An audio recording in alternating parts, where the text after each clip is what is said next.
اهلا بك يا شباب. مع استمرار المنافسه وغياب هواوي المنافس التقليدي لسامسونج، اصدرت سامسونج سلسله جديده تحت مسمى اي اس، والنهارده معانا اي 30 اس موبايل فئه متوسطه بسعر $225 بنفس مواصفات الاي 30 من حيث المعالج والذاكره.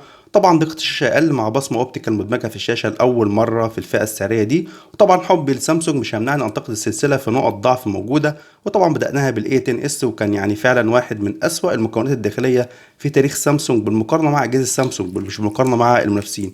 اي 30 اس مصنع في الهند وبلد المنشأ، يعني ملوش علاقه قوي بجوده المنتج، ولكن بعض الناس بتهتم بالنقطه دي، عشان كده بحب ان انا اصورها واظهرها في الفيديو. وبغض النظر عن الكلام ده كله، الموبايل ده هيكون له فيديو تاني ان شاء الله، فيديو تفصيلي نوضح فيه كل المكونات الالكترونيه الداخليه ومراجعه من الداخل، ومراجعه مش هتشوفوها في اي حته تانيه. وانتظرونا ان شاء الله في خلال اليومين الجايين. واول حاجه الاختبار اللي احنا شايفينه ده اختبار كاشف لجوده التصميم والمكونات الداخليه، ومش الهدف منه ان احنا ناكد او ننفي ان الموبايل مقاوم للميه او لا. ويا ريت ما حدش يعمل اللي احنا بنعمله ده او الاختبارات اللي احنا بنعملها دي. انا بعمل لكم على اساس نقف على نقط القوه والضعف في الموبايل. وطبعا مفيش موبايل كامل، ولازم يبقى فيه تنازلات في كل الموبايلات سواء سامسونج او غيرها. وزي ما قلنا هو اختبار كاشف لدقه اتقان التصنيع.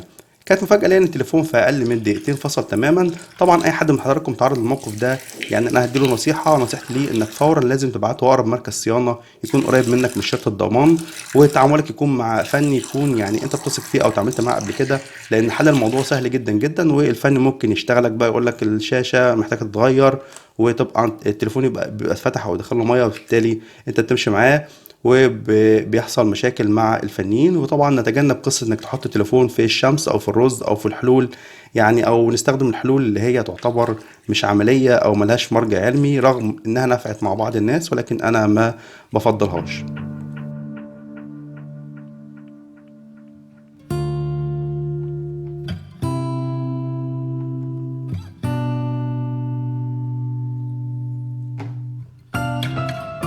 ومعنى ان التليفون فصل لما حصل شورت المكونات الالكترونيه الداخليه، وحل الموضوع ده في دقائق بسيطه انك بتفك ظهر الموبايل بالتسخين في درجه حراره 80 لمده مثلا 3 دقائق. بعدها بيكون سهل علينا نفك اللاصق الموجود ما بين الظهر والشاسيه الداخلي، وبالتالي نبتدي نتعامل معاه. والحل معانا الشاشه فصلت تماما، وبالتالي بعد تكفير المكونات الالكترونيه لازم نضغط على زر الباور مع خفض الصوت، لان اجهزه سامسونج الجديده فيها نظام حمايه معين بيفصل دايره الاضاءه في حاله خلع كونكتور الشاشه او كابل الشاشه قبل خلع كابل البطاريه، وبالتالي بيبقى في باور، بالتالي نظام الحمايه بيفصل تماما الشاشه. حتى لو رجعت وصلتها تاني مش هتشتغل، لازم تضغط على زرار الباور وزرار الصوت. يعني معنى الكلام ده انه حصل شورت ما بين الشاشه والمذر بورد، والجهاز تعامل مع الحاله دي او فهمها على انها خلع لكونكتور الشاشه او كابل الشاشه اثناء تشغيل الموبايل، فبالتالي فصل دايره الاضاءه رغم ان الموبايل كان بيدي فايبريشن والشاشه فاصله تماما.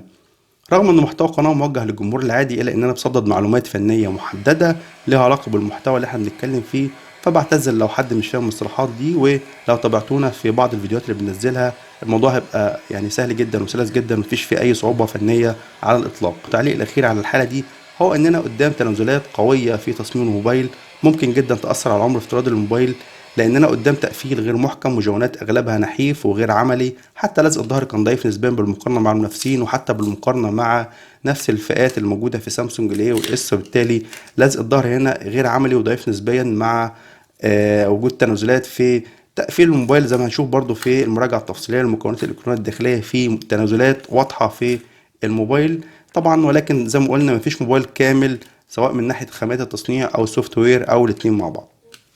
معلومة غايبة عن ناس كتير ونحب نأكد عليها، هي إن أغلب مشاكل التليفونات بتكون بسبب تآكل المكونات الإلكترونية الداخلية، بسبب بقى تسرب الأملاح أو المية أو الرطوبة للأجزاء الداخلية، وبالتالي حدوث تلف في المكثفات أو الممانعة أو حتى نقط توصيل الأيسيات بتكون مثلا ملامسة لبعض، وبالتالي بيحصل شورت ما بين المكونات الإلكترونية الداخلية، وده يعني نسبة كبيرة جدا من أعطال التليفونات بنفس الطريقة دي. فبالتالي أنا بحب إن أنا في كل مراجعات إن أنا أأكد على موضوع تقفيل الموبايل والجوانات ودقتها ودقة التصنيع الموجودة. وشكرا جزيلا، وأرجو تحط لايك للفيديو، ده مهم جدا تشير الفيديو في أول يوم.